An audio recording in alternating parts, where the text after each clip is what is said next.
I'm Dr. Garima Srivastava. I'm a general practitioner now practicing in Ghaziabad. I have worked in Middle East for about 30 years. Today we will talk about diet and nutrition. It's very important for everybody from the day the child is born to the one when we die in adult or old age. People do not know how to take nutritious food or proper food or to give the baby proper diet and nutrition to survive throughout their life. Whatever is available in that country or that particular place, you can divide your meal according to whatever it is being particular area, whatever it is grown, you can utilize that to give a proper food to the baby, to the adults and to adult to old age.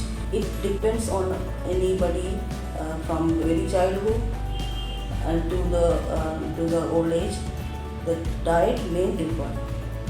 For childhood, you need a particular type of diet. For adolescent, particular type of diet. And for adult and old age, particular type of diet. But it should be balanced between carbohydrate, protein and fat. For mothers, during pregnancy, proper diet so that the baby will grow. She can have safe delivery and healthy baby. The diet is very important for that.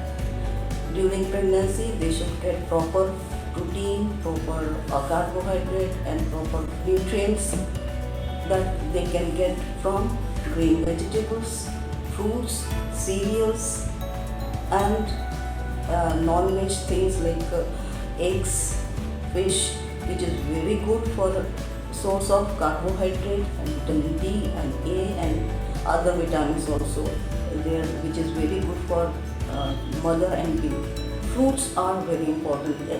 And in fruits is giving many type of vitamins also and nutrients.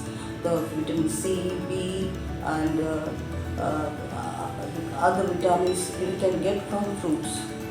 Milk product and one non-veg item in the diet will help to get proper nutrition in the body. Up to 6 months, mother's milk is sufficient. Then after that, the supplement can be given in the form of like cereals, milk, vegetables, and the fruits.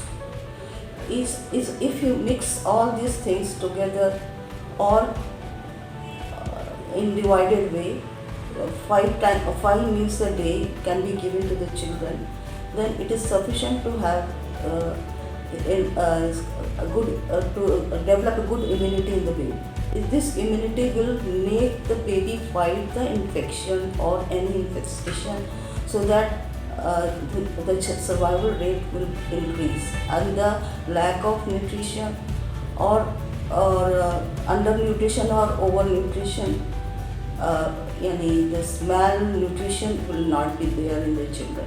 We should, from the very grassroots level, we have to start one chain to teach all people that how to get proper nutrition, and there should be for the newborn, for the mothers and for the adults in other age group also. In childhood, we need more of carbohydrate and fat and also protein, but it should be balanced in the ways that a proper nutrition and nutrient goes to the diet. Proportion of carbohydrate and protein should be 4.5, and the rest is the fat. Fat should not be more than 1 to 2%. But for the child, it is not problem because it is growing up. So need more of carbohydrate, more of protein and more of fat, but it should be according to age, according to per kg body weight. And for the adults also, they should get more of protein and less of carbohydrate and less of fat. Why? because at this stage they don't need more carbohydrate, they need more protein to get a good muscle mass, not the fat which is going to accumulate and get into the body, and the person who is not active, who is sedentary, taking more of fat, more of carbohydrate, become obese. This is really malnutrition again. So with the age, like in older one, they need less of fat, more of protein, and more of nutritious foods like and vegetables at the old age. This will help in preventing atherosclerotic diseases, or like ISD, heart diseases, hypertension, and all that, which is the which people are getting after age of 40-45. So after 40s, you have to be very careful to take proper food in a balanced way. With as I told you, with from the time from the baby is born up to the age of 89, the things changes in the body, and so the requirement of the food and nutrition also changes. Good nutrition, and then we have good immunity in the body, and then they can fight against the disease.